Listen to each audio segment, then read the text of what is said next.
Hi అందరికీ. నేను restaurant style fried rice చేశానండి.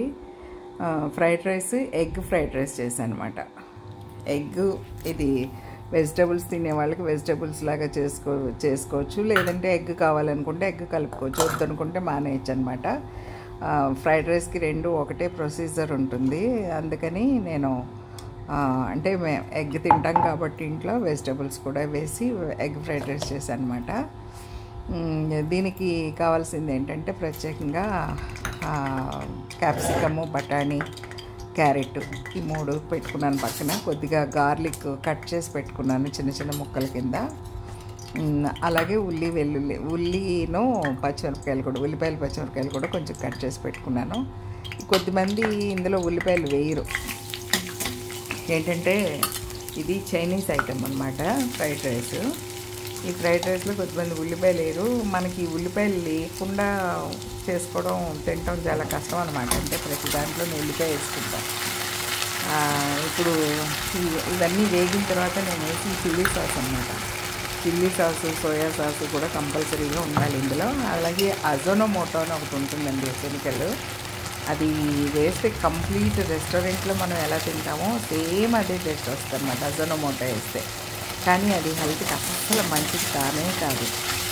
అజోనోమోటో వంటోళ్ళు ఏ వంట చేసినా కూడా కంపల్సరీగా అజోనోమోటో అని రాస్తారు. చైనా సాల్ట్ అంటారు దాన్ని. ఆ చైనా సాల్ట్ తప్పనిసరిగా ఒక ప్యాకెట్ రాస్తారనమాట.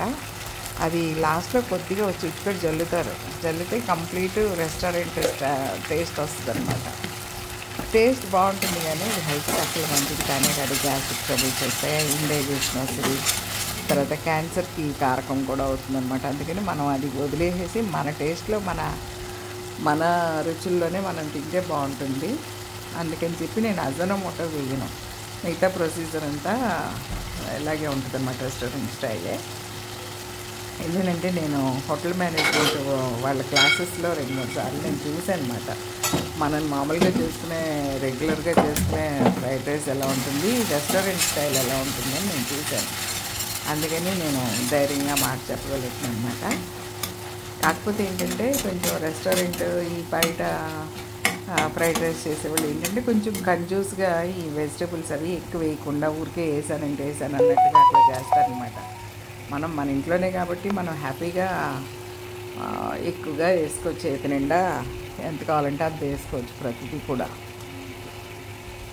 నూనె బాగా కాగిన తర్వాత వెల్లుల్లిపాయలు వేసాను. వెల్లుల్లిపాయలు కట్ చేసుకున్న వెల్లుల్లిపాయలు, తర్వాత ఉల్లిపాయలు వేసి వేయించాను. తర్వాత వెజిటబుల్స్ అన్నీ వేయించేసాను. వెజిటబుల్స్ అన్నీ వేగుతున్నాయి చక్కగా. ఈ వేగుతున్న వెజిటబుల్స్లోనే 2 గుడ్లు కొట్టి పోసేస్తాను అనమాట. గుడ్లు కొడితే ఏంటంటే ఎగ్ ఫ్రైడ్ రైస్ లాగా అవుతుంది. మన ఇష్టమే. మనం వెజ్ కావాలనుకుంటే ఇక్కడతోటే మనం రైస్ కలిపేసుకోవచ్చు, లేదంటే ఎగ్ కావాలనుకుంటే ఎగ్స్ వేసుకున్నాక రైస్ కలుపుకోవచ్చు అనమాట. కనుక నేను 2 రకాలుగానే ఉపయోగపడుతుంది. వెజిటబుల్స్ వేసాను, ఎగ్ కూడా వేసాను. ఇవి కొంచెం బాగా వేగాలి. ఇంక ఉడికే పనే ఉండదు కాబట్టి కొంచెం వేగేదాకా చక్కగా వేపుకుంటే, అంటే పూర్తిగా ఉడికేదాకా వేపుకోవాలి. కొద్దిగా వేగాలి, ఉడకాలి. అందుకని చెప్పి కొంచెం ఎక్కువసేపే పడుతుంది అనమాట. ఎక్కువ పెద్ద మంట మీద పెట్టేసి ఆ రైస్ని టాస్ చేస్తే అట్లా చేస్తారనమాట. అవి ఎగ్స్ కొట్టి వేస్తానండి. 2 గుడ్లు కొట్టి పోసాను. ఇదేంటంటే లిమిట్గా తినేవాళ్ళకి 2 సరిపోద్ది. కొంచెం హ్యాపీగా కడుపు నిండా సఫిషియెంట్గా తినేవాళ్ళకైతే ఒక్కళ్ళకి సరిపోతుంది అనమాట ఈ ఫ్రైడ్ రైస్. కొంచెం తక్కువగానే తినేవాళ్ళకి 2 సరిపోద్ది. 2 పోర్షన్స్ వస్తుంది అనమాట. ఈ ఎగ్ కూడా కొంచెం దగ్గరికి బాగా వేగాలి. వేగిన తర్వాత మనం రైస్ వేసుకుందాం. ఇదేంటంటే ఒక్కొక్క చెఫ్ ఒక్కొక్కలాగా, అంటే పూర్తిగా ఎగ్ కనిపించకుండా నలగొట్టేసి అలా వేస్తుంటారు కొంతమంది. ఒక్కొక్క చెఫ్ ఏంటంటే ఎగ్ అట్లా కనిపించేలాగా ముక్కలుగా ఉండేలాగా, అంటే ఎగ్ కొట్టిన తర్వాత ఎక్కువ కలపరు అనమాట. ఒక్కొక్కరిది ఒక్కొక్క స్టైల్ ఉంటుంది. నేను అక్కడ తిన్నాను వాళ్ళు ఇలాగే చేశారు అట్లా లేదనమాట.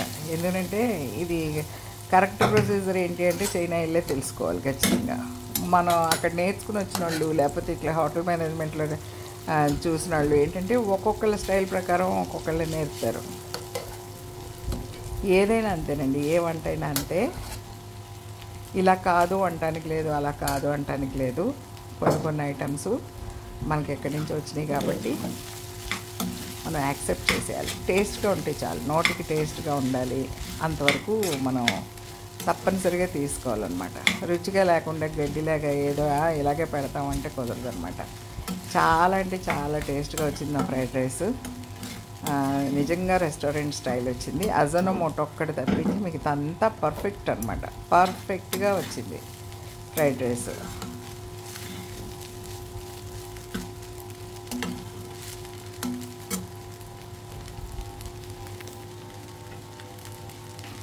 ఎగ్స్ కుట్టిన తర్వాత రైస్ కలిపేసాను నేను అందులో. ఇదేంటంటే బాస్మతి రైస్ కాదు, మామూలుగా ఇంట్లో వండుకునే రైస్ అనమాట, లలిత బ్రాండ్ రైస్. అదే వేసాను.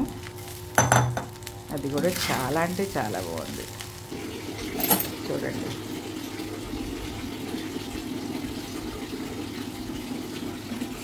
కంప్లీట్ అయిపోయిందండి. వేడివేడిగా సర్వ్ చేసింది. దీంట్లోకి నేను షెజ్వాన్ చికెన్ చేశాను అనమాట. ఇది ఒక థ్యాంక్ యూ అండి. Thank you for watching.